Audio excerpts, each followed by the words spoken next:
Hello students, welcome to YSR academy. आज के module में हम लोग चैप्टर को प्रोसीड करेंगे और जानने का कोशिश करेंगे structure of chromosome.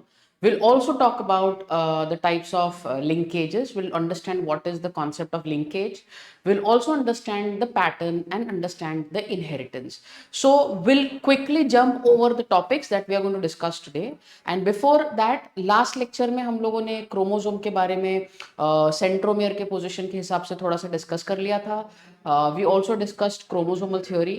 Now we'll take the topic forward by understanding one another aspect of the structure of chromosome. It is nothing but the structure of chromosome based on the basic X-shaped chromosome. So आपने जो chromosome देखा है, जो chromosome आप जानते हो, it is x shape chromosome, right. X shape chromosome के अंदर आपके पास दो अलग अलग क्रोमोसोम्स होते हैं जो ज्वाइन करते हैं एक सेंटर पॉइंट पे. ओके, बचपन में लोअर स्टैंडर्ड्स में आपने ये सुना होगा, ये स्ट्रक्चर देखा होगा कि जो क्रोमोसोम अपना दिखता है, क्रोमोसोम जो आप देखते हैं वो क्रोमोसोम कुछ इस तरीके से होता है. So you have a center point here and then this is how a chromosome looks. Okay students, so हम लोग क्या करने वाले हैं, हम लोग इसका एक स्ट्रैंड लेंगे. वो एक स्ट्रैंड जो है, एक स्ट्रैंड हम लोग लेंगे और उसको पढ़ते हैं यहाँ पे. as you can see, okay, that individual part of the chromosome. Okay, what I'm writing now, the individual part of the chromosome. Okay, the individual part of the chromosome is nothing but called as chromatid. ओके, it is called as chromatid. So मतलब जब मैं बात करता हूं एक chromosome के बारे में, तो एक क्रोमोसोम जो है वो टोटल दो क्रोमैटिड से बना हुआ है. ओके, यहाँ पे उसमें का एक क्रोमैटिड मैंने यहाँ पे बनाया है. ओके, इसके अंदर आपको क्या क्या बेसिक दिखता है, क्या क्या पार्ट्स आपको दिखते हैं. So there are different types of constrictions are just the regions present in the chromosome. तो आपको दिख सकता है एक, अगर if you look at the diagram you can notice constriction is either primary constriction or it is a secondary constriction. Okay, तो आपके पास दो secondary constrictions है और एक primary constriction है.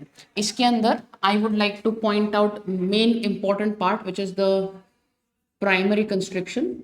Now this primary constriction is also called as centromere.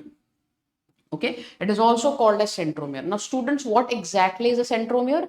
Centromere is a structure which can hold the two chromatids together. Okay, so the structure which can hold both the chromatids. So now in this diagram you can see this structure which is present here is nothing but the centromere. उसको आप centromere बोलते हैं. Centromere का function क्या होता है? Centromere जो है it is going to hold the two chromatids. Okay, so ये दो क्रोमैटिड्स को होल्ड करता है. ओके, दो क्रोमैटिड्स को होल्ड करता है और दो क्रोमैटिड्स को होल्ड करने के एरिया को या रीजन को we call it as primary constriction और also called as centromere. Students, ये सेंट्रोमियर सेल डिवीजन के पर्सपेक्टिव से काफी इंपॉर्टेंट है because this centromere which you can see contains a very special region inside it or on the surface of it is called as kinetochore. Okay, is called as kinetochore. Now what is kinetochore? Kinetochore is a structure which actually helps in attachment. It helps in attachment of spindle fibers during cell division. So while the process of cell division is going on, जब cell division चल रहा है तो आपको पता रहेगा lower standards में 11th standard में आपने एक चैप्टर पढ़ा है सेल डिवीजन का. सेल डिवीजन के अंदर जब क्रोमोसोम्स को मुझे सेपरेट करना पड़ता है तो at that point of time you require chromosomes का attachment and the spindle fiber का attachment on the chromosome. The location where this attachment happens is what is called as the kinetochore. And this kinetochore is located on a region or a structure which is called as the centromere. So student, centromere in that sense is critically very important, because that can help you in the process of separation during the anaphase. Okay, so therefore centromere plays a very important role in this case. Other than that, you can see you have multiple different structures. The tip of the chromosome, okay, I'm just going to highlight certain important points here. The tip, okay, जो chromosome का tip होता है, the tip of the chromosome, the tip of the chromosome is what is called as telomere. Okay, हम लोग उसको क्या बोलेंगे, हम लोग उसको बोलते हैं टीलोमियर.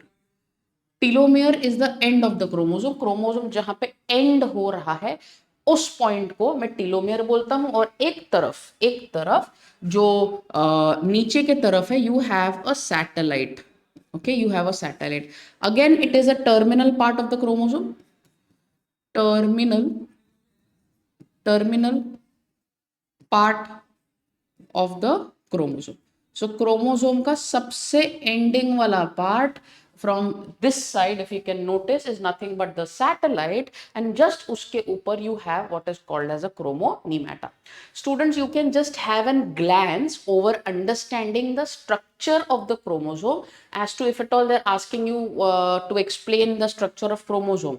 So आप 2 मार्क के लिए क्वेश्चन अगर आता है तो फिर you can just draw the structure this which I have mentioned here. Exactly same diagram आपका टेक्स्ट बुक में भी है. So you can take that diagram, and also you can mention 2 or 3 important points. अगर उन्होंने बोला explain करिए, तो अगर उन्होंने बोला कि नहीं सिर्फ neat and well labeled diagram बनाना है, then that's a different story. So वो वहाँ पे उस केस में आप सिर्फ diagram बनाकर आ सकते हैं. ठीक है. सो अभी ये तो मैंने बेसिक बात किया आपका एक्स एंड वाई क्रोमोसोम के बारे, सॉरी स्ट्रक्चर ऑफ क्रोमोसोम के बारे में. Now students, moving on to the next part which is called as the structure of X and Y chromosome. Now you must be knowing when we talk about X and Y chromosome. ठीक है, जब भी हम लोग x and Y chromosome के बारे में बात करते हैं, आपको ये पता है कि इसके अंदर का अगर मैं मेल कॉम्प्लीमेंट लूं, ठीक है, मतलब अगर मैंने मेल्स को लिया, so males have a chromosome complement of X and Y, and females have a chromosome complement of X and X. ठीक है, so males have a chromosomal complement of X and Y, and females have a chromosomal complement of X and X. So इसी 2 chromosomes का, एक X chromosome का and Y chromosome का, हम लोग को डिस्टिंग्विश जानना है. ठीक है, थोड़ा सा वो जानने का कोशिश करते हैं. जैसे for example when we talk about से सबसे पहले डिस्कस कर लेते हैं एक्स क्रोमोसोम के बारे में. Okay, X chromosome. Now if you look at the diagram, okay, if you look at the figure here, आपको ये समझेगा कि जो एक्स क्रोमोसोम है ना, X chromosome, it is longer than Y chromosome. Okay, so if you compare the X and Y chromosome, आपको पता चलेगा कि एक्स क्रोमोसोम का जो लेंथ है वो बड़ा है as compare to the Y chromosome. And apart from that, you should also be noting that this X chromosome जो है, this X chromosome contains, okay, it contains homologous and non-homologous regions. Okay, so now you must be in doubt कि homologous और non homologous का मतलब क्या है. Students, मैं यहाँ पे बता देता हूँ आपको, ताकि आपको पता रहे होमोलोगस क्रोमोसोम्स क्या होते हैं. ठीक है, होमोलोगस क्रोमोसोम्स. ना आई डोंट रिमेंबर कि मैंने आपको ये बताया है कि नहीं, but never mind, I can just let you know again. Homologous chromosomes are nothing but morphologically and genetically similar, okay, morphologically and genetically similar chromosomes. Okay, so morphologically मतलब structurally, genetic is a genetic component of the structure, genetic constitution. उसके हिसाब से अगर कोई chromosome similar है या फिर same है, उस क्रोमोसोम को आप बोलते हो homologous chromosomes. So X chromosome and Y chromosome, in fact दोनों क्रोमोसोम के पास आपको होमोलोगस रीजन भी मिलेगा, आपको नॉन होमोलोगस रीजन भी मिलेगा, ठीक है, ये दोनों रीजन्स प्रेजेंट रहेंगे। अपार्ट फ्रॉम दैट जो पॉइंट नोटिस करने लायक है, this X chromosome okay contains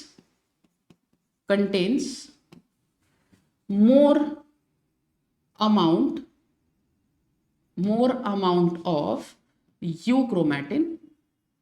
It contains more amount of euchromatin and less amount of heterochromatin. Okay, now again आप डाउट में रहेंगे कि सर यूक्रोमैटिन और हेटेरोक्रोमैटिन क्या है। नाउ यूक्रोमैटिन है, euchromatin is nothing but it is transcriptionally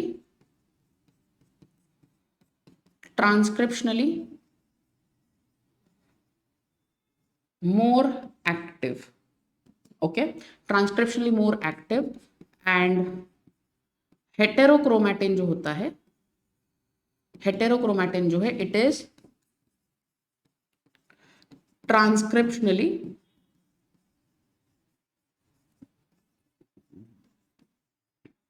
less active, ठीक है, ये आपको याद रखना है कि यूक्रोमैटिन ऐसा है जो ट्रांसक्रिप्शनली मोर एक्टिव है। ट्रांसक्रिप्शनली मोर एक्टिव का मतलब कि इन जनरल इसके पास ज्यादा जीन्स है, फंक्शन के हिसाब से ज्यादा प्रोमिनेंट है एंड फंक्शन के हिसाब से ज्यादा फंक्शंस करता है। सो ये सारे चीजें जो रहेंगी उनको आप ट्रांसक्रिप्शनली एक्टिव बोलते हो। So X chromosome is more transcriptionally active and you should also know that any chromosome which is transcriptionally more active is said to be containing more amount of euchromatin. So मतलब जब मैं X chromosome के बारे में बात करता हूँ तो X क्रोमोसोम के पास यूक्रोमैटिन का लेवल ज्यादा है, हेटेरोक्रोमैटिन का लेवल कम है। and whenever I color it, okay, whenever I color it, मतलब if I want to see the structure, okay, अगर मुझे क्रोमोजोम का या क्रोमैटिन का स्ट्रक्चर देखना है डीएनए का, तो you will have to stain it.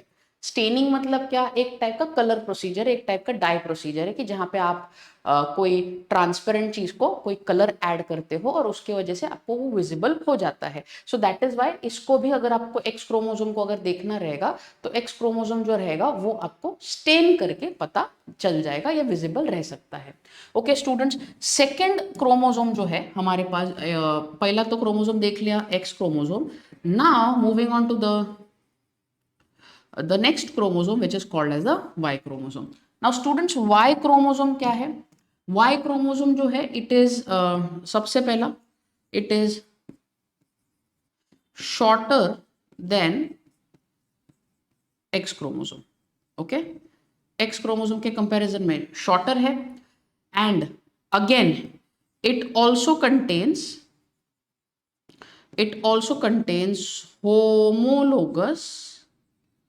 homologous and non-homologous regions. So again Y chromosome will also have both the regions, ठीक है। बट यहाँ पे थोड़ा कंडीशन अलग हो जाता है when we talk about it। जो Y chromosome है it contains more amount of heterochromatin, ठीक है, and less amount of euchromatin. So there is lesser amount of euchromatin and more amount of heterochromatin which is present, because of which जो Y chromosome है ना students, जो Y chromosome है it is transcriptionally, Y chromosome is transcriptionally less active, okay, it is transcriptionally less active। So process के हिसाब से less activity है Y chromosome का। And when we talk about X chromosome जो रहेगा it is transcriptionally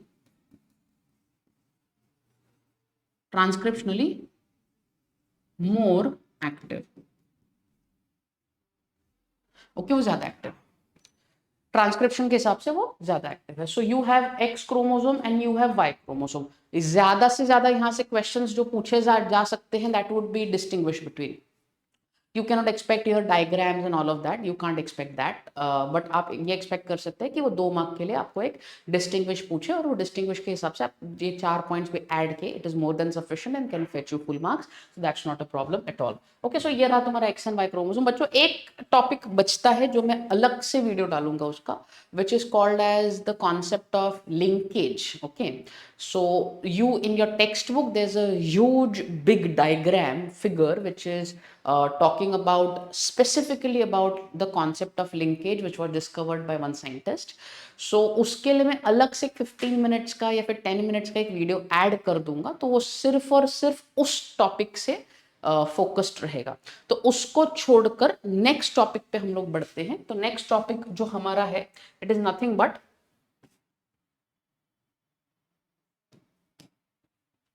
the concept of linkage. ठीक है, सो अभी मुड़ जाते हैं नेक्स्ट टॉपिक पे which is called as linkage. Students, linkage का मतलब क्या है जरा आप जान लीजिए। लिंकेज एग्जैक्टली इंग्लिश में वर्ड का मतलब क्या है? Linkage, link, link, connection, connection, joining. तो सेम सेम चीज यहाँ पे है। अगर मुझे इसको डिफाइन करना रहा तो it is nothing but physical association, physical association of two genes on a chromosome.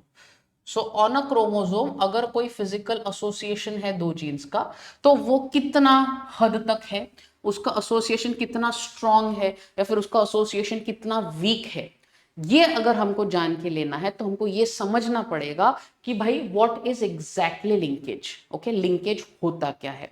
So linkage is nothing but when two genes are either they are very close to each other और they are distant from each other. So in either or cases we talk about the concept of linkage. Okay, so linkage का जब अपन बात करते हैं, linkage को जब आप समझते हैं तो आपको ये समझना है कि we have something called as linkage groups.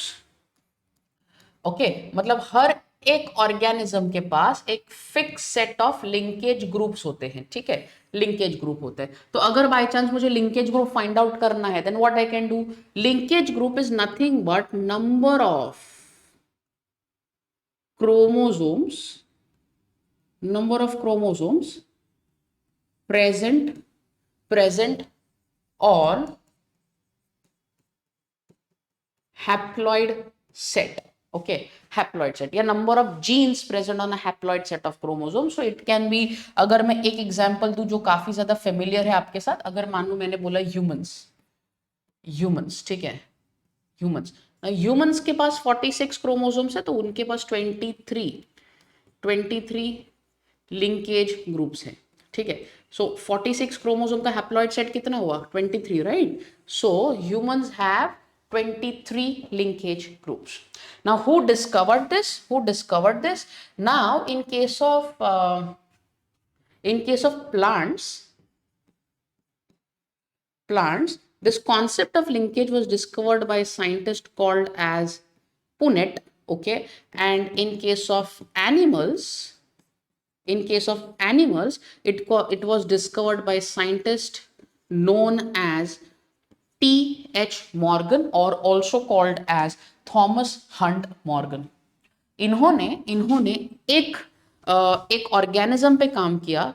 Thomas Hunt Morgan ने एक ऑर्गेनिज्म के ऊपर काम किया। That organism is called as Drosophila melanogaster. Okay, Drosophila melanogaster, which is also called as fruit fly.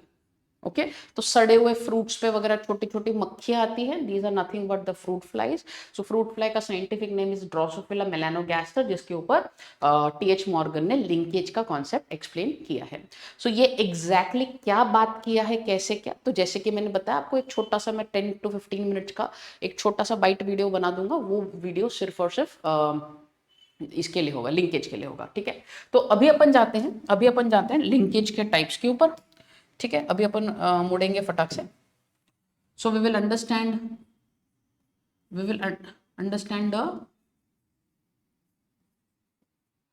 types of linkage.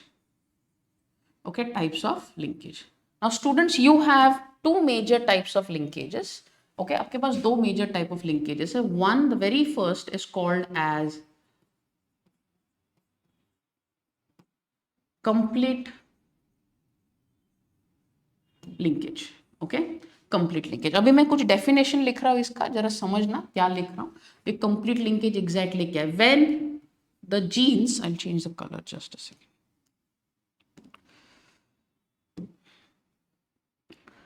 When the genes are located, very closely to each other. Okay, when the genes are located very close to each other, जब दोनों genes बहुत ज्यादा नजदीक में present हैं, there may be inheritance. Okay, there may be inheritance, but crossing over may not occur. Okay, crossing over इस case में नहीं होगा. तो जब भी दोनों जीन्स बहुत क्लोजली लोकेटेड है, बहुत ज्यादा क्लोजली लोकेटेड है, say for example this is not the colour, just a second. So मान लो कि ये तुम्हारा एक सेगमेंट है, इसके अंदर यहाँ पे ए है, यहाँ पे बी है. ये तो आपके पास दो जीन्स है, दोनों जीन्स बहुत टाइटली जुड़े हैं, बहुत टाइटली कनेक्टेड है. और जब बहुत टाइट कनेक्शन रहता है दो जीन्स के बीच में, तो ना एक्सचेंज नहीं हो पाता. स्टूडेंट्स आप समझिएगा क्रॉसिंग ओवर एग्जैक्टली है क्या. क्रॉसिंग ओवर क्या है? क्रॉसिंग ओवर सिंपल टर्म्स में is nothing but exchange of genetic material. Okay, तो जेनेटिक मटेरियल का एक्सचेंज होने के लिए दोनों जीन्स का दूर होना बहुत जरूरी है. ओके, डिस्टेंटली प्लेस्ड होना बहुत जरूरी है. बट इस केस में क्या वो कंडीशन है? The answer is no. And if there is no distance between the two genes, what is going to happen? At this point there will be simply inheritance. Inheritance matlab you will find more amount of parental combinations than the recombinant. Now what are recombinants? The progenies which are produced due to crossing over. So in this case, because crossing over is not possible, isn't it, there are two genes which are very tightly linked, and if they have very tight association, very close association, what is going to happen? What is going to happen? These genes will not show any kind of crossing over, and because कोई भी type का crossing over नहीं दिख रहा है, simply वो जो jeans रहेंगे वो इनहेरिट करेंगे, जैसे थे वैसे ही चले जाएंगे दूसरे जनरेशन में. सो इस प्रोसेस को हम लोगों ने क्या बोला है? Complete linkage. कंप्लीट लिंकेज के अंदर क्रॉसिंग ओवर नहीं होता है, इनहेरिटेंस होता है. इनहेरिटेंस हो सकता है, ठीक है. कहां पे दिखता है आपको ये? Now this can be scene, example, this can be seen in X chromosome of male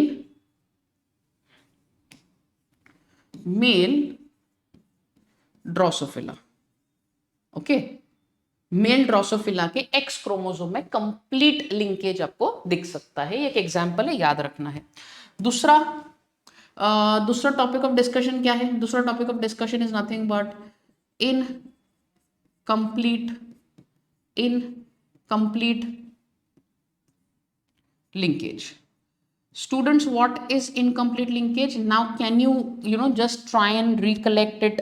अभी जस्ट जो मैंने बोला यहाँ पे आप रिवाइंड भी कर सकते हैं. यहाँ पे मैंने क्या बोला था ऊपर? Genes, okay, which are distantly located. What is distant location? दूर दूर है, दूर दूर प्रेजेंट है. And crossing over, okay, crossing over will occur and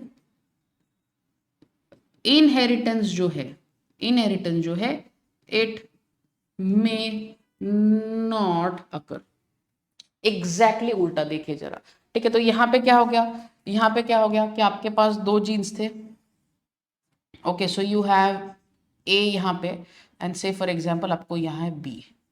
can I से ए और बी के बीच में डिस्टेंस है, बिकॉज ए एंड बी के बीच में डिस्टेंस प्रेजेंट है। यहाँ पे दोनों जीन्स जैसे है वैसे नहीं जाएंगे। यहाँ पे क्या होने वाला है, यहाँ पे दो जीन्स आपके प्रेजेंट रहेंगे, दोनों जीन्स प्रेजेंट रहेंगे, वो जो कि दूर दूर है। सो ना इंडिविजुअल क्रॉसिंग ओवर का इवेंट हो सकता है। सो इसकी वजह से crossing over is possible in case of incomplete linkage, and this example you can find in case of Zea mays. Okay, मेज प्लांट में, मेज प्लांट पे आपका जो ग्रेन है, ग्रेन, ओके, मेज प्लांट का जो ग्रेन होता है उसके अंदर आपको इनकम्प्लीट लिंकेज देखने को मिल सकता है। तो मैंने अभी तक क्या बताया आपको, आपको पहला मैंने कॉन्सेप्ट समझा दिया कि भाई लिंकेज एग्जैक्टली है क्या। then I made you understand the types of linkages, which are of two types. One is called as the incomplete linkage, another is called as the complete linkage. Complete linkage का मतलब क्या है, जहां पे दोनों jeans रहेंगे जो कि बहुत नजदीक रहेंगे, नजदीक होने के कारण क्रॉसिंग ओवर नहीं होगा, इनहेरिटेंस हो सकता है। एंड इनकम्प्लीट लिंकेज का मतलब क्या है कि जहां पे दोनों जीन्स बहुत दूर दूर है, इसकी वजह से क्रॉसिंग ओवर का इवेंट काफी ज्यादा अच्छे से पॉसिबल है। तो स्टूडेंट्स ये मैंने बता दिया। अभी देखिए जरा 2 मिनट इसको प्रोसेस करने का ट्राई करिए। आपको देखो समझ में आ रहा है कि मैं क्या बोलने का कोशिश कर रहा हूँ। Are you able to grasp it कि क्या पढ़ाने का कोशिश कर रहा हूँ। लिंकेज पढ़ा रहा हूँ, अभी लिंकेज में आगे भी बढ़ेंगे अपन, बट मैं उम्मीद करता हूँ कि आपको ये चीज, दोनों टॉपिक्स आपको ये जो डेफिनेशन है वो समझे होंगे। ठीक है, आगे जाते हैं, आगे जाएंगे अपन to understand the concept of sex linkage. ठीक है, sex linkage, sex linkage. Okay, sex linkage. Now what is, students, what are sex linkages? Sex linkage is nothing but, just a second, yeah, now when we talk about linkage with respect to either X chromosome, okay, अगर हम लोग X chromosome के respect में linkage का बात करते हैं, या फिर हम लोग से फॉर एग्जांपल Y क्रोमोसोम के रिस्पेक्ट में लिंकेज का बात करते हैं, ओके, या फिर हम लोग बात करते एक्स वाई लिंकेज के बारे में। मतलब क्या, when we include the sex chromosome in this, when we understand sex chromosome also with respect to linkage, then the concept is nothing but the sex linkage. Okay, so sex linkage के अंदर भी वापस you have two types, again you have two types, just a second. So the very first being the, सबसे पहला लिख लेते हैं types of sex linkage. Okay, types of sex linkage. तो सबसे पहला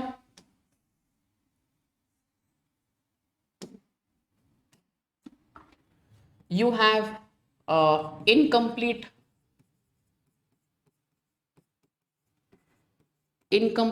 sex linkage. Okay, incomplete sex linkage. ना incomplete sex linkage का स्टूडेंट्स मतलब क्या, इनकम्प्लीट सेक्स लिंकेज का मतलब कि जहां पे ये जो जीन्स रहेंगे इनके केस में इनकम्प्लीट लिंकेज का मतलब क्या था, जीन्स दूर दूर है, तो यहां पे भी जीन्स जो रहते हैं they are distantly placed. Okay, they are distantly placed, बहुत दूर दूर प्रेजेंट है, एंड जिसके वजह से इनहेरिटेंस जो रहेगा, inheritance will not occur, but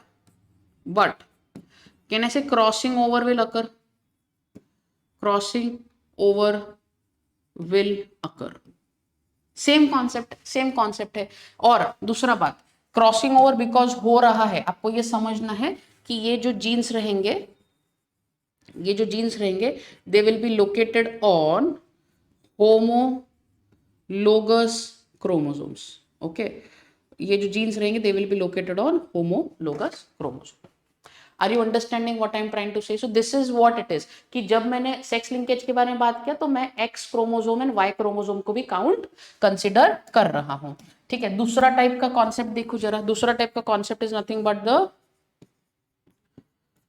complete complete linkage, ठीक है। दूसरा topic is nothing but the complete linkage. Students complete linkage क्या रहेगा, याद करिए जरा, याद करिए। Complete, I am so sorry, it will B it will be complete sex linkage। Okay, complete sex linkage. अभी क्या डिफाइन करेंगे अपन इसको, जीन्स जो रहेंगे, जीन्स जो रहेंगे they are closely located, okay, बहुत नजदीक प्रेजेंट है, जिसके वजह से ये जो इनहेरिटेंस है, okay, inheritance will occur and crossing over में नॉट अकर। एग्जैक्टली उल्टा, एग्जैक्टली उल्टा। कहां पे लोकेटेड रहेंगे ये, where will this be located, so these, ये जो जीन्स हमारे रहते हैं, these genes are located on non homologous region, okay. Because जब क्रॉसिंग ओवर करना था, इनकम्प्लीट लिंकेज में जब मुझे क्रॉसिंग ओवर करना था, तो मैंने लोकेशन क्या दिया था, होमोलोगस क्रोमोसोम का लोकेशन दिया था।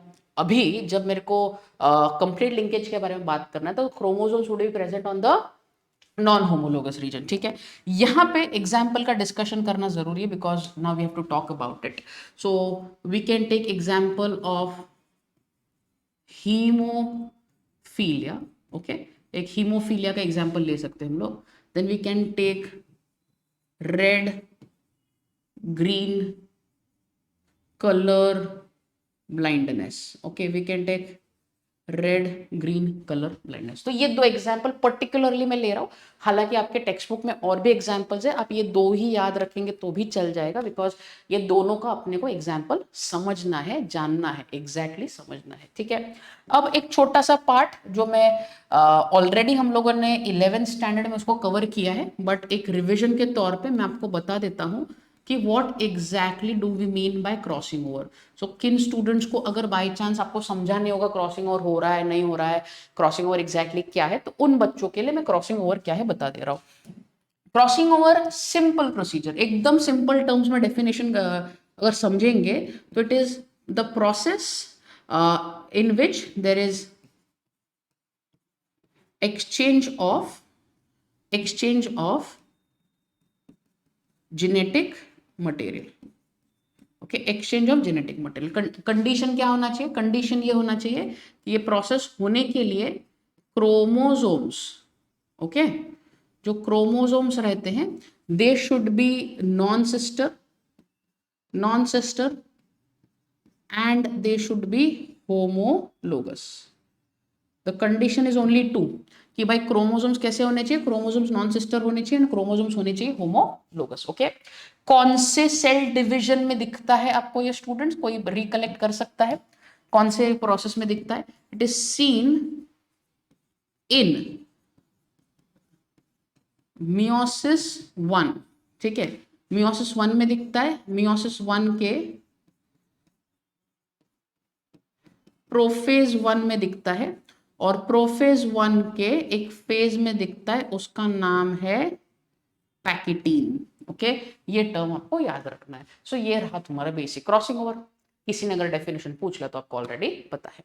सो स्टूडेंट मैंने क्या क्या बताया तुमको, मैंने तुमको सेक्स लिंकेज बता दिया, मैंने तुमको टाइप्स ऑफ नॉर्मल लिंकेज बता दिया, ठीक है। अभी अपन एक टॉपिक पे जाते हैं before we talk about the linkage वाला पार्ट, ओके। लिंकेज का अभी देखो टाइप तो अपन ने जान लिया, ठीक है, अपन ने सेक्स लिंकेज भी जान लिया, अभी अपने को जानना है X linkage and Y linkage, individually समझना है, ठीक है। तो अभी अपन मुड़ते हैं, अभी अपन मुड़ते हैं नेक्स्ट टॉपिक पे, जो नेक्स्ट टॉपिक ऑफ डिस्कशन हमारा रहेगा, it will be X linked inheritance, okay. अभी हमारा topic of discussion would be X linked inheritance. Now students, what exactly is X linked inheritance, X linked inheritance मतलब क्या, understand this, genes which are located on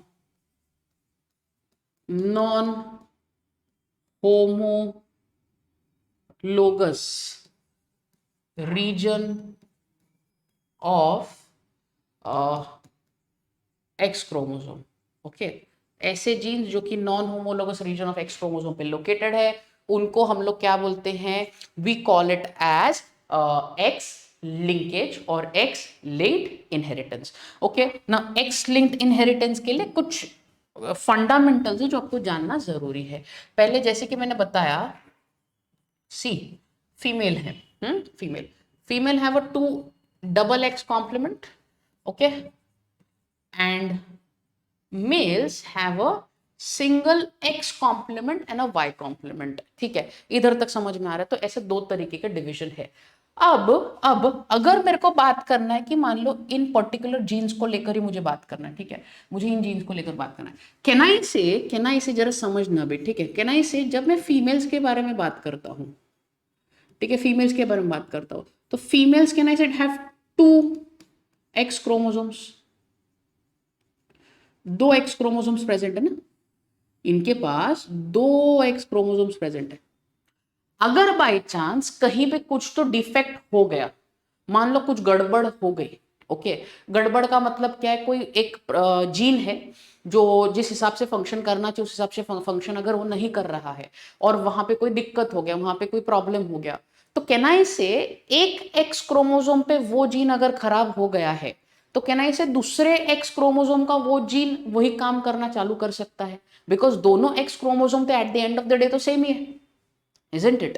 So that other X chromosome will start to take over the function now. What do you mean by that?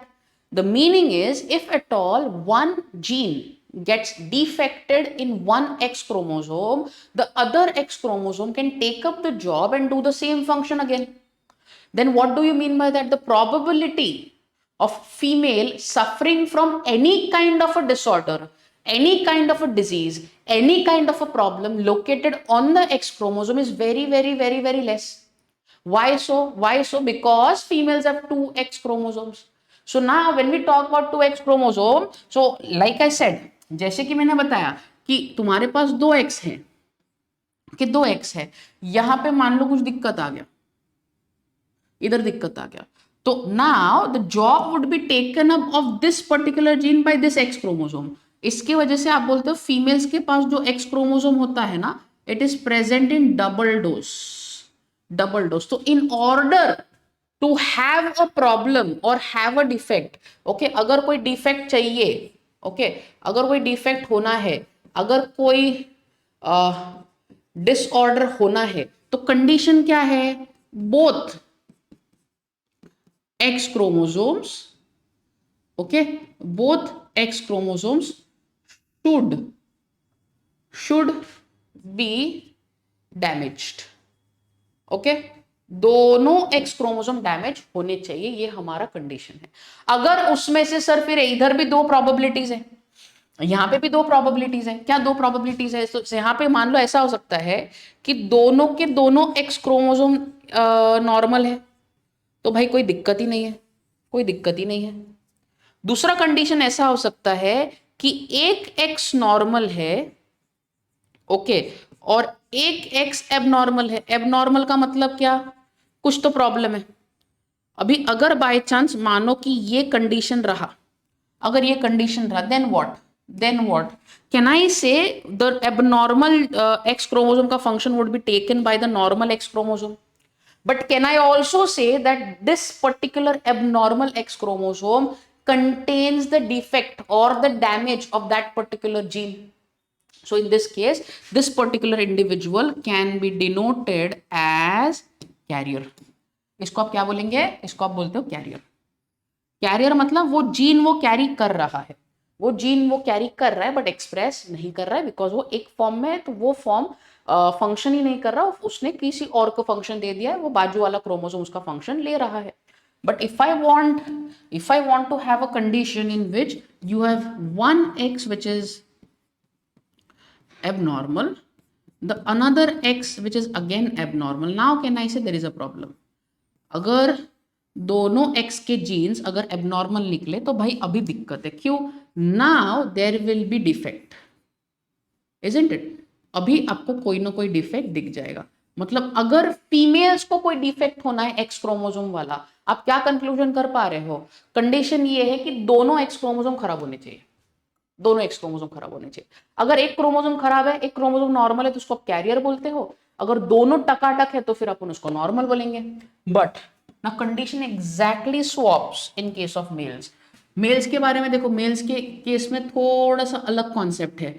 Mails के case में you have X and Y complement. Okay, मान लो यहाँ पे damage है, मान लो यहाँ पे डैमेज है, अभी भैया ये एक्स क्रोमोसोम का काम वाई लेने ही नहीं वाला है, वाई लेने ही नहीं वाला, because Y is a different chromosome ना, पूरा ही अलग क्रोमोसोम है, तो वो भाई वो काम लेना नहीं है। मतलब क्या करना पड़ा, अगर बाय चांस मेल्स को एक्स में दिक्कत हो गया, so males will suffer from the defect. Okay, इनके पास कोई बैकअप नहीं है। इन शॉर्ट आपको डिफेक्ट आ गया है, डिफेक्ट इसलिए आया है बिकॉज आपके पास एक भी बैकअप नहीं था, कि बैकअप ही नहीं था। सो नाउ टेल मी कि अगर बाय चांस मैं कोई एक्स लिंक्ड डिजीज का बात करूं, समझना हाँ, अगर मैं यहां पे लिखा एक्स लिंक्ड डिजीज, ओके, अगर मैंने यहां पे लिखा एक्स लिंक्ड डिजीज, ओके, दो एग्जांपल जो तुम्हारे टेक्स्ट बुक में है वही मैं यहां पे मेंशन करता हूं, ताकि आपको रिलेटेबल भी रहे वो चीज और आपको समझ में भी आए। One is called as haemophilia, okay, another is called as color blindness। Okay, colour blindness. अगर मान लो ये दो कंडीशन है और ये एक्स लिंक्ड है, मतलब क्या, इसका डिफेक्ट एक्स क्रोमोसोम पे प्रेजेंट है, तो मुझे जरा सोच के यहाँ पे वीडियो पॉज करके बताना कि मेल्स को जल्दी से एक्स डिजीज हो जाएगा कि फीमेल्स को जल्दी से एक्स डिजीज हो जाएगा। Pause the video here, take your time and let me know, because ये कॉन्सेप्ट बहुत इंपॉर्टेंट है। एंड अगर आपने सोचा होगा, चलो अभी अगर आपने सोचा होगा तो आपको ये समझ चुका होगा कि बिकॉज एक्स दो है फीमेल में, तो मान लो एक एक्स डैमेज हो जाता है by any case, what is going to happen, the other X will take over. मतलब फीमेल्स को कोई भी एक्स रिलेटेड बीमारी होने का चांस काफी कम है as compare to males. So therefore exactly जिन्होंने सोचा है आउटस्टैंडिंग, जो फीमेल्स रहते हैं males, okay, they can very easily acquire x linked disease। ठीक है, they can easily acquire x linked disease and females को फीमेल्स को x linked disease होने का चांस चांस जो है वो बहुत ज्यादा कम है। ये भी आपको जानना जरूरी है students. So this is all about the x linked inheritance. Easy, nothing complicated. देखो जरा यहाँ पे 2 मिनट के लिए जरा वीडियो पॉज करो, देखो क्या कहाँ पे क्या दिक्कत आ रहा है। अगर बाई चांस कहीं पे कुछ दिक्कत है तो जरा समझने का कोशिश करो, वापस रिवाइंड जाओ, देखो समझ में आ रहा है कि नहीं। अभी अपन बढ़ते हैं नेक्स्ट पॉइंट पे, और अपना नेक्स्ट पॉइंट इज वाई। ठीक है, Y. So now we are going to talk about Y linked inheritance. Okay, अभी हम लोग बात करेंगे वाई लिंक्ड इनहेरिटेंस के बारे में। ना what is Y linked inheritance, जरा समझिए। वाई लिंक्ड इनहेरिटेंस का मतलब क्या है? Y linked simply, X linked क्या था, एक्स लिंक्ड, यस करेक्ट, बराबर। तो मतलब वाई लिंक्ड क्या रहेगा, any genes present on non homologous regions of Y chromosome. Okay, Y chromosome, इस कंडीशन को अपन बोलते हैं एक्स लिंक्ड इनहेरिटेंस। अभी क्या, अगर मान लो मैं कोई टाइप का डिजीज का बात करो, ठीक है, एक्स क्रोमोसोम का, एक्स क्रोमोसोम पे जो जीन है उसका अगर कोई डिजीज का बात करो, तो क्या वो फीमेल को होगा? देखो सोचो, ऑब्वियसली नहीं होना चाहिए, नहीं होना चाहिए, बिकॉज वाई क्रोमोसोम फीमेल्स में है ही नहीं। मतलब जो वाई लिंक्ड जो वाई लिंक्ड डिजीज रहेगा, ये जो वाई लिंक्ड डिजीज रहेगा, कुछ भी हो, कोई भी प्रॉब्लम हो, it can only occur in males. इसकी वजह से जब मैं ट्रांसमिशन का बात करता हूं, ओके, जब मैं ट्रांसमिशन का बात करता हूं, तो transmission happens from male to male, female में आने का, ये डिजीज का या ये जीन का कोई स्कोप आता ही नहीं है, सवाल ही नहीं उठता, बिकॉज ये वाई क्रोमोजोम है और वाई क्रोमोजोम फीमेल्स में नहीं होता है ना। वाई क्रोमोजोम और genes located on the Y chromosomes, okay, genes located on Y chromosomes, okay, ऐसे जीन्स जो वाई क्रोमोसोम पे लोकेटेड है, इसको आप बोलते हो holandric, holandric genes, you call it as holandric gene. यहां पे भी एक एग्जांपल आपको लेना है, and this example is hypertrichosis. What is hypertrichosis? Hypertrichosis is excessive hair growth, excessive hair growth on the ear pinna.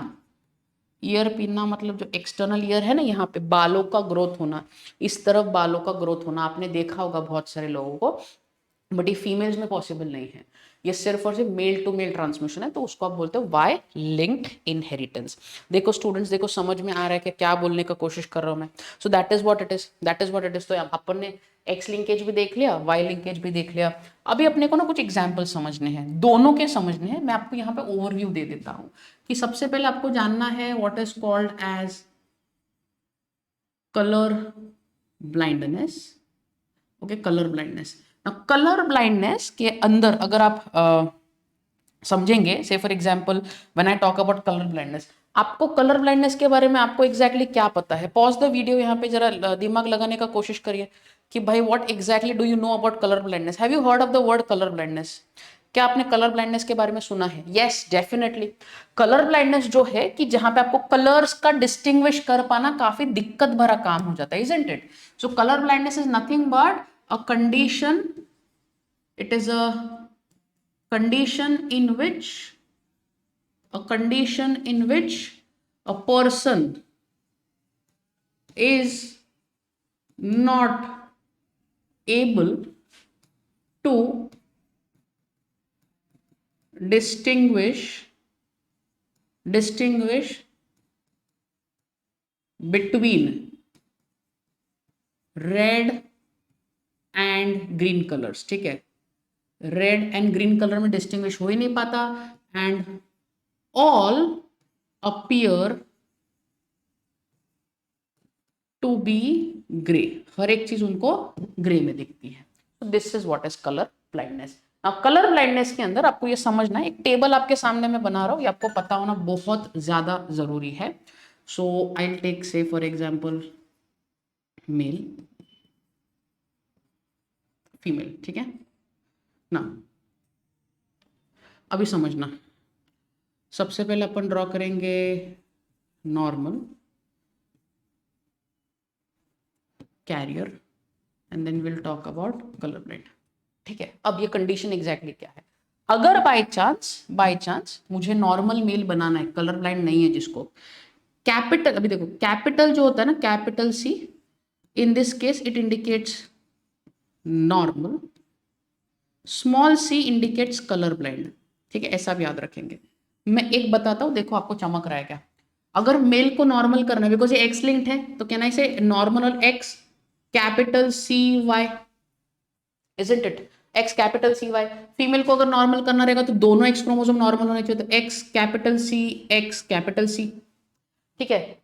Career, तुमको मैंने क्या बताया था, कैरियर क्या होता है? कैरियर जो डिजीज को कैरी करता है, यू नो, एक एबनॉर्मल जीन है, एक नॉर्मल जीन है, तो वैसे यहाँ पे भी बना दीजिए, यहाँ पे भी बना दीजिए। मेल्स में कैरियर हो सकता है? बिल्कुल भी नहीं, बिकॉज एक वाई क्रोमोसोम एक एक्स क्रोमोसोम है, तो males do not have carrier. Females के केस में yes, one X is capital C, another is small C, खत्म, ठीक है। समझ में आ रहा है क्या बोल रहा हूँ? तो एक कैपिटल सी, दूसरा स्मॉल सी। मेल्स में क्यों नहीं हो सकता गाइस? मेल्स में दूसरा एक्स क्रोमोसोम है नहीं ना, आपके पास सिर्फ एक ही एक्स क्रोमोसोम है, मतलब एक तो मेल को कलर ब्लाइंड होगा या फिर मेल को कलर ब्लाइंड नहीं होगा, बीच का कोई भी चीज पॉसिबल नहीं है, इसकी वजह से मेल्स के अंदर कैरियर नहीं होता। कलर ब्लाइंड अगर मेल को करना है तो स्मॉल कर दो, X small C Y, females में कलर ब्लाइंड दोनों जीन्स डिफेक्ट करने पड़ेंगे, तो एक्स स्मॉल सी। ये टेबल बच्चों याद रखना है आपको। इसी को लेकर यू हैव अनदर क्रॉस, जो क्रॉस अभी अपन जानने का कोशिश करते हैं कि जहां पे आपको समझे कि एग्जैक्टली हम लोग क्या कर रहे हैं। सो हम लोगों ने क्या किया, एक क्रॉस, एक एग्जाम्पल के तौर पर मैंने लिया colour blind male crossed normal female. Okay, so मैंने लिया colour blind male versus normal female. Now ये तो मैंने फिनोटाइप निकाला, चलो जीनोटाइप निकालिए। कलर ब्लाइंड मेल कैसे दिखेगा, X small C Y, normal will be X capital C X capital C. Law of segregation, तो इधर से सेपरेट कर दीजिए, तो it will be X small C Y बराबर, सेपरेट कर दिया। यहाँ पे भी वही x कैपिटल सी, यहाँ पे भी वही x कैपिटल सी। सो यहाँ पे हो गया, यहाँ पे हो गया। Now take out the probabilities, probabilities लीजिए, तो वो कैसे लेते हैं, तो this into this which is x capital C x small C, this into this which is x capital C x small C, this into this which is x capital C y, and this into this which is x capital C y। अब आपके पास इधर चार अलग अलग progenies बनी, ठीक है, चार अलग अलग प्रोजेनीज बनी। ये जीनोटाइप है, ये जीनोटाइप है। फिनोटाइप निकालिए इसका, फिनोटाइप इसका क्या आएगा, देखो जरा इसका फिनोटाइप क्या है, x capital C small C, कहना से दिस इज कैरियर फीमेल। पीछे वाले चार्ट में देखिए, this will be again carrier female. This इधर मैंने क्या किया था capital, this will be normal male, and again this also will be normal male. Okay, मतलब नॉर्मल का परसेंटेज क्या आया 50%, कैरियर का परसेंटेज क्या आया 50%। देखो समझ में आ रहा है क्या क्या बोल रहा हूं मैं। एक क्रॉस मैंने आपके सामने कर दिया है। उसके बाद अपन और एक लेंगे, अपन ले सकते हैं एक और, एक कैरियर डॉटर ले सकते हैं, एंड नॉर्मल मेल ले लो। सो वन मोर, आपके टेक्स्ट बुक वाले क्रॉसेस बता रहा हूं मैं। So carrier daughter crossed normal male, क्या आएगा इसका answer, carrier daughter, carrier X capital C X small C, normal male X capital C Y. Segregate करिए X capital C X small C. Okay, यहाँ तक सेपरेटेड। इधर भी x capital सी, यहाँ पे क्या आएगा Y. Okay, now again do the same procedure, this into this which is अभी लिख देते हैं। so this will be x capital C x capital C, यहाँ पे वापस ऐसा, तो this will be x capital C y, this into this will be x capital C x small c, this into this will be x small c y। so एक progeny यहाँ पे बना, एक प्रोजेनी यहाँ पे बना, एक प्रोजेनी यहाँ बना, एक प्रोजेनी यहाँ बना। प्रोबेबिलिटीज निकालिए, यहाँ पे दिस ये क्या रहेगा, it will be normal female, this will be normal male. ठीक है, नॉर्मल मेल। इसका क्या आएगा, this will be correct carrier female, and ये क्या आने वाला है, this will be colour blind. ये कलर ब्लाइंड हो गया, कलर ब्लाइंड मेल। अब बताओ percentage, normal female is 25%, normal male is 25%, carrier female is 25%, colour blind male is again 25%। देखो बच्चों समझ में आ रहा है क्या। तो मैंने क्या किया, दो क्रॉसेस कर लिए, इस कॉन्सेप्ट को लेकर मैंने दो क्रॉसेस कर लिए, कलर ब्लाइंडनेस को समझाने के लिए दो क्रॉसेस। जो आपके टेक्स्ट बुक में है मैं वही क्रॉसेस, एग्जैक्टली वही क्रॉसेस मैंने लिया हूं। समझ में आ रहा है। अभी जाते हैं आगे। ओके, ये तो मैंने आपको कलर ब्लाइंडनेस के बारे में बता दिया। अभी थोड़ा सा आगे बढ़ते हैं और आगे बढ़ के ये समझते हैं कि भाई हीमोफीलिया क्या है। हीमोफीलिया क्या है, तो चलो will quickly move on to understanding what is haemophilia. Haemo haemophilia, okay, haemophilia.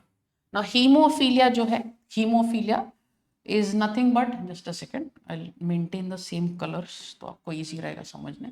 Hemophilia is nothing but it is also called as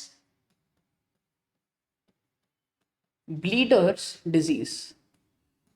bleeders disease क्यों बोला इसको, bleeders disease क्यों बोला, because blood does not clot। Okay, blood जो है ना वो clot नहीं होता, तो खून ना बहते रहता है, खून कॉन्स्टेंटली बहते रहता है, because of lack of blood clotting factors, because of lack of blood clotting factors. Okay, blood clotting factors अपन डिस्कस करेंगे कोई और चैप्टर में। सो यहाँ पे ब्लड क्लॉटिंग फैक्टर होता है 8 एंड ब्लड क्लॉटिंग फैक्टर होता है 9। ये ब्लड क्लॉटिंग फैक्टर की कमी होने के कारण आपको हीमोफीलिया हो सकता है। Okay, it is also called as bleeders disease, जहाँ पे ब्लड जो है वो खून क्लॉट नहीं होता, क्लॉट नहीं होने की वजह से खून बहुत ज्यादा बहते रहता है, and it occurs due to the lack of the blood clotting factor number 8 and blood clotting factor number 9। Now क्या हम लोग यहाँ पे भी एग्जाम्पल ले सकते हैं? डेफिनेटली। यहाँ पे पहला मैं टेबल बना देता हूँ, कि पहला टेबल बना देता हूँ, तो आपको सेम एग्जैक्टली कलर ब्लाइंडनेस जैसा टेबल है, सेम देखो। तो आपने यहाँ पे बनाया मेल, फीमेल, ओके, देखो चमक रहा है, नॉर्मल, नॉर्मल, यहाँ पे there will be carrier and then haemophilic. ठीक है, मान लो नॉर्मल मेल बनाओ, नॉर्मल मेल कैपिटल, अभी एक्स एच कैपिटल रहेगा बिकॉज वहां पे C was for colour blindness, यहाँ पे H for haemophilia. Normal will be X capital H Y, female को नॉर्मल करो X capital H X capital H. Carrier male में possible नहीं है, फीमेल में yes, X capital H X small H. Haemophilia करा दो मेल को X small H Y, female को करा दो X small H X small H. कर पाएंगे क्रॉस, कर पाएंगे क्रॉस, चलो करते ना। चलो फर्स्ट लेफ्ट कलर कौन सा दिया, ओके फाइन, चलो अब देखो सबसे पहला यहाँ पे एक क्रॉस कर लेते हैं। यहाँ पे अपन ने कलर ब्लाइंडनेस में क्या लेता, देखो कलर ब्लाइंड मेल था, यहाँ पे हम लोग लेंगे haemophilic male crossed, will take colour blindness में देखो क्या लिया था, नॉर्मल फीमेल, तो यहाँ पे भी अपन लेने वाले हैं नॉर्मल फीमेल।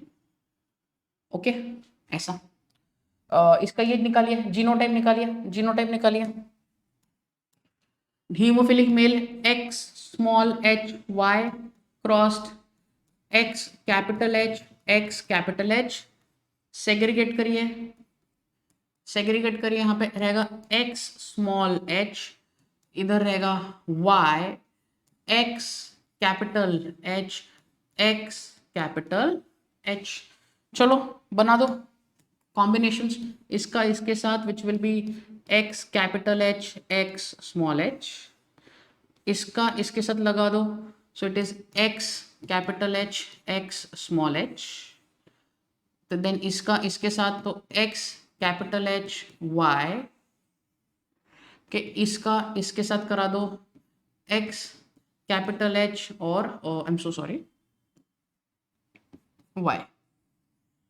ओके, क्या आया, प्रोबेबिलिटीज देखो, प्रोबेबिलिटीज देखो, यहाँ पे कौन, this will be carrier, this will also be carrier, both are females na, so this is carrier female, this is also carrier female, ये देखो this will be correct normal male। तो ratio क्या आया 50% and यहाँ पे आया 50%। ठीक है, ये एक एग्जाम्पल कर लिया, सेम एग्जाम्पल और एक कर लेते हैं। ठीक है, so now we can take, now we can take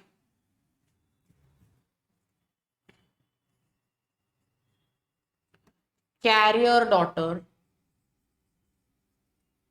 career daughter crossed. Okay, carrier daughter अपन ने ले लिया और अपन लेंगे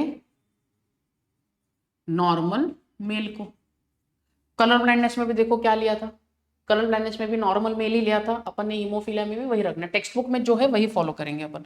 ठीक है, तो यहाँ पे देखो, यहाँ पे देखो कैरियर डॉटर कैसे, तो X capital H X small H crossed X capital H Y, segregate कर दो तो it will be X capital H X small H. Okay, एक था एक्स कैपिटल एच और इधर रहेगा वाई, निकालो अभी फटाफट। तो ये ऐसा ऐसा which will be X capital H X capital H, इधर से इसका which will be X capital H Y, this will be x capital H x small h and then this will be x small h y, बराबर है। अगर students ये समझ में नहीं आ रहा है, रिवाइंड करिए, सब अपन ने कवर किया है ऑलरेडी। अपन ने ये कैसे निकालते हो देखा है, डायहाइब्रिड क्रॉस में भी समझे हैं, मोनोहाइब्रिड क्रॉस में भी समझे, इसकी वजह से मैं उसको प्रोसीड कर रहा हूँ। ठीक है, बट नहीं समझा है तो प्रीवियस वाले मॉड्यूल्स देख लेना एक बार। ये देखो ये क्या है भाई, this will be normal female, this will be normal male, this will be carrier female and this will be, bolo bolo, yes absolutely it will be hemophilic male। क्या रेशो आया 25 25 25 एंड 25। देखो समझ में आ रहा है क्या, देखो समझ में आ रहा है क्या, देखो यहाँ पे सेम वही किया जो आपको डिस्कस करना था, दो क्रॉसेस इसमें भी कर लिए, एक इधर है एक इधर है। ओके, अभी अभी बचता क्या है, एक ही टॉपिक बच जाता है जो डिस्कस करना, मतलब टॉपिक्स तो वैसे है बट इस मॉड्यूल के लिए एक टॉपिक बच जाता है जो डिस्कस करना जरूरी है, which is called as the autosomal autosomal inheritance. Okay, autosomal inheritance. What is students, what is autosomal inheritance, पहले ये समझना कि हमारे पास दो टाइप के क्रोमोसोम्स हैं। Okay, we have two types of chromosomes. पता है, कोई बता सकता है? यस, जिनको चमक गया, very good. One type of chromosome is what is called as an autosome. Okay, another is what is called as the sex chromosome. So one is an autosome, another is a sex chromosome. ठीक है, अभी autosome क्या होता है, autosome क्या है? Autosome ऐसे type के क्रोमोसोम से जो हमारे बॉडी कैरेक्टर्स को डिसाइड करते हैं। Body characters, hair, skin, eyes, pattern, height, all of that, all of those features. Okay, and when we talk about the sex chromosome, it is going to determine the sex of the baby. Either it can be a male child or it can be a female child. So we are not going to talk about the sex chromosome right now. We will be talking about the autosomes. So ऐसे genes, okay, ऐसा inheritance pattern या फिर ऐसे genes, okay, which are located on autosomes. Okay, ऐसे genes जो autosome पे present है, okay, autosome पे प्रेजेंट है, it is called as autosomal genes. And अगर ये ऑटोसोमल जीन्स का ट्रांसफेरेंस हो रहा है, मतलब अगर ये ट्रांसमिट हो रहे हैं from parents to offsprings, offspring मतलब बच्चे, अगर ट्रांसमिशन हो रहा है तो फिर अपन क्या बोलेंगे उसको, अपन क्या बोलते हैं, अपन उसको बोलते हैं autosomal inheritance. We call it as autosomal inheritance. तो स्टूडेंट्स, ऑटोसोमल इनहेरिटेंस ये बहुत इंपॉर्टेंट हो सकता है बिकॉज इसके अंदर आपको दो टाइप का सिलेबस वाइज पढ़ना है। One is called as autosomal dominant inheritance and another is called as autosomal recessive. ठीक है, ऑटोसोमल रिसेसिव। दोनों के एग्जाम्पल्स अपन पढ़ेंगे, दोनों के एग्जाम्पल्स अपन पढ़ लेते हैं और जानते हैं कि एग्जैक्टली क्या है। सो सबसे पहला देख लेते हैं, will talk about the very first which is called as autosomal dominant trait. Okay, so we have one example in our textbook regarding this, which is called as example is widow's peak. Okay, widow's peak. आपने ना ये नाम शायद ना सुना हो, but आपने देखा है किन किन लोगों को ना यहाँ पे सा वी कट होता है, यहाँ पे अगर आप देखेंगे तो वी होता है, वी एंड फिर बाल रहते हैं, उसको आप विडोज पीक बोलते हो। किस किस का हेयर लाइन वो ऐसा वी शेप जैसा दिखता है। ओके, वी शेप जैसा दिखता है, सो समथिंग लाइक दिस ऐसा। और किस किस का हेयर लाइन ना काफी स्ट्रेट होता है। तो जिसका हेयर लाइन वी शेप्ड है ना, ये वाला कंडीशन, उसको विडोज पीक बोलते हो। This is your widow's peak. Okay, and this is your straight line. Okay, straight hair line आपको ऐसा होता है। तो अभी ये जो है वो ऑटोसोमल डोमिनेंट ट्रेट है। ऑटोसोमल डोमिनेंट मतलब क्या, ये जो इनका एक्सप्रेशन रहेगा ना, इसका जो एक्सप्रेशन होगा, वो दो कंडीशन में आपको दिख सकता है। There you require two conditions. कौन से दो? बिकॉज ये डोमिनेंट है तो डोमिनेंट होने के दो कंडीशंस हो सकते हैं। एक तो it can be homozygous dominant. Okay, it can be homozygous dominant, या फिर it can be homozygous recessive. Okay, recessive नहीं, sorry, I am so sorry, और else it can be heterozygous. Heterozygous कैसे लिखेंगे देखो ऐसा। तो homozygous dominant can be capital W, ये कंडीशन में भी आपको विडोज पिक दिख जाएगा। This will be capital W small W, तो इस कंडीशन में भी आपको विडोज पिक दिख जाएगा। Because it is a dominant trait. ये एक्सप्रेस दो कंडीशन में हो सकता है। एक तो it can be seen in an homozygous dominant condition, और else it can be seen in heterozygous dominant condition. दोनों कंडीशन में आपको ये दिख सकता है, which is called as widow's peak. Okay students, second example पे जाते हैं, सेकेंड टाइप पे जाते हैं, which is called as autosomal recessive trait। Okay, autosomal recessive trait ना, ऑटोजोमल रिसेसिव ट्रेट में एक एग्जांपल हम लोग को है अपने सिलेबस में, it is called as phenylketonuria. Okay, ये एक ऑटोजोमल रिसेसिव ट्रेट है। क्या हो रहा है इसके अंदर? सबसे पहला मैं होने से पहले ये बताता हूँ, इसका एक्सप्रेशन करने के लिए, इसका एक्सप्रेशन तभी पॉसिबल है जब genes are present in recessive form, and वो भी दोनों। हाँ, कंडीशन रिसेसिवनेस का, रिसेसिव समझता है ना, रिसेसिव कब एक्सप्रेस होगा? जब डोमिनेंट नहीं है।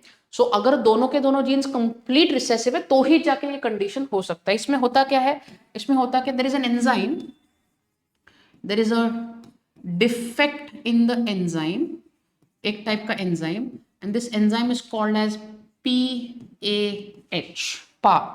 what it is called as phenyl alanine।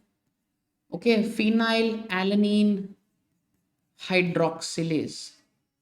Okay, phenyl alanine hydroxylase. ये भैया क्या करते पता है हमारे बॉडी में? ये एंजाइम करता क्या पता है? ये जो है ना हमारे बॉडी में एक अमाइनो एसिड है, उसका नाम है phenyl alanine. Okay, phenyl alanine. So ये अमाइनो एसिड को ये कन्वर्ट कर देता है टायरोसिन में। ओके, टायरोसिन में कन्वर्ट करता है। अभी इस कन्वर्जन के लिए आपको लगता है पीएच, अगर बाय चांस, अगर मान लो कि आपका पीएच जो है वो डिफेक्ट में गया, मतलब खराब हो गया, तो कहने से ये रिएक्शन होगा नहीं। और अगर ये रिएक्शन नहीं होगा तो phenyl alanine will start accumulating. बराबर, ये जमा होना चालू हो जाएगा, बिकॉज कन्वर्जन तो हो नहीं रहा। कन्वर्जन अगर नहीं हो रहा तो इसका जमा होना चालू हो जाएगा, और ये जमा हो जाता है। तो उस केस में what is going to happen is a person might suffer from mental retardation। okay, mental retardation हो सकता है। then इस केस में because it can also get accumulated in a fluid which is called as CSF, it is present in the brain। फिलहाल के लिए आप इतना ही याद रखिए ऐसा। सो मेंटल रिटार्ड, तो ये कंडीशन जो है it is called as an autosomal recessive trait. तो आपको आपके सिलेबस के पॉइंट ऑफ व्यू से दो ही चीजें हैं कि एक तो ऑटोसोमल डोमिनेंस क्या है और ऑटोसोमल रिसेसिव ट्रेट क्या है। ऑटोसोमल डोमिनेंस में you have widow's peak and recessive में आपके पास फिनाइल कीटोन्यूरिया है। ओके, ये दो कंडीशंस है, तो ये दो conditions belong to the autosomal inheritance वाला पार्ट स्टूडेंट्स।